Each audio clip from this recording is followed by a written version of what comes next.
Chamberlain CH348 wireless keypad. There is a QR code on the box that you can scan to actually check the compatibility. This unit is compatible with all Chamberlain, LiftMaster, and most Craftsman garage door openers manufactured after 1997 that have safety sensors.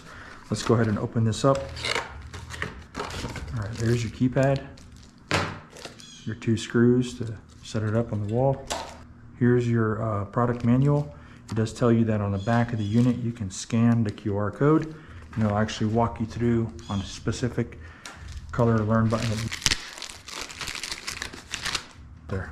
All right, let's see what happens when we scan the QR code on the back. There it is.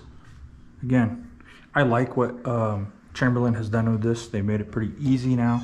Instead of you having to pull out an entire piece of paper and following those instructions on there, they made it all digital. You scan it and there's the product right there. So we go straight down. It's letting you know that you can program it to a white, yellow, purple, orange, or red button. If it's a yellow button, you're gonna follow a different process.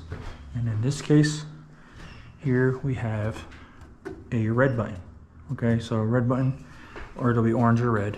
This is a red button. So we're going to follow the steps for the red button in a second. So from here, we're just gonna press and hold down the 0 and the 3 until the light turns solid red. This usually takes about 6 seconds, so let's do that now.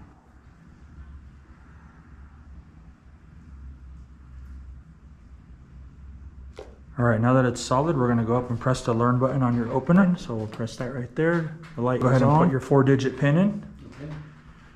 And then after you put your 4-digit pin, you're gonna press the home button twice. 1, 2, and then wait for the unit to respond. Once it starts to move, you'll press your home button again to right there. Press the home button. Go ahead and test it by putting your 4-digit pin and pressing the home button. That's it. It works. Now we'll go ahead and set it up on the wall. Okay. Pull that off.